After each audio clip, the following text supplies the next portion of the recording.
BRS party నాయకురాలు ఆ party అధినేత కేసీఆర్ కుమార్తె కవిత తాజాగా ఇంట్రెస్టింగ్ కామెంట్స్ చేశారు. బీఆర్ఎస్ పార్టీ గురించి తాను మాట్లాడబోనని తేల్చి చెప్పారు. ఆదివారం ఆమె హైదరాబాద్లో ఇటీవల కొత్తగా ప్రారంభించిన తెలంగాణ జాగృతి కేంద్ర కార్యాలయంలో మీడియాతో మాట్లాడారు. ఈ సందర్భంగా మీడియా ప్రతినిధులు రాఖీ పౌర్ణమి నాడు మీ సోదరుడు కేటీఆర్కు రాఖీ ఎందుకు కట్టలేదని ప్రశ్నించారు. దీనిపై ఆమె ఆసక్తికరంగా స్పందించారు. మీరు మాట్లాడేందుకు ఇంకేమీ సబ్జెక్టు లేదా? బీఆర్ఎస్ గురించి ఎందుకు మాట్లాడతారు? నేను మాట్లాడా, ఇంకేదైనా సబ్జెక్టుపై మాట్లాడండి అని కవిత సూచించారు. అనంతరం ఆమె మాట్లాడుతూ రాష్ట్రంలో కాంగ్రెస్ పార్టీ ప్రజలను మభ్యపెట్టే రాజకీయాలు చేస్తోందని విమర్శించారు. 42% రిజర్వేషన్ ఇక సాధ్యమవుతుందో లేదో సీఎం రేవంత్ రెడ్డి చెప్పాలన్నారు.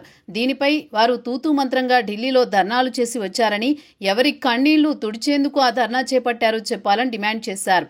కాక బీజేపీ పైన కవిత విమర్శలు గుప్పించారు. ఆ పార్టీలో నేతల మధ్య సఖ్యత లేదన్నారు. రాష్ట్ర చీఫ్ రామచంద్రరావును ఎవరూ లెక్క చేయడం లేదన్నారు. ఎవరికి వారే చీఫ్లుగా వ్యవహరిస్తున్నారని విమర్శించారు. బండి సంజయ్కు ఈటెల రాజేందర్ వార్నింగ్ ఇచ్చినా ఎందుకు స్పందించలేదన్నారు. దీనిపై బీజేపీ సమాధానం చెప్పాలన్నారు. బీజేపీ నేతలు రాష్ట్ర ప్రజల నోటు బ్యాంకుగా వాడుకుంటున్నారని వ్యాఖ్యానించారు. సింగరేణి కార్మిక సంఘం గౌరవ అధ్యక్షురాలు తానేనని కవిత చెప్పారు. ఎన్నికల్లో ఇతర సంఘాలతో కలిసి పోటీ చేస్తామని అన్నారు.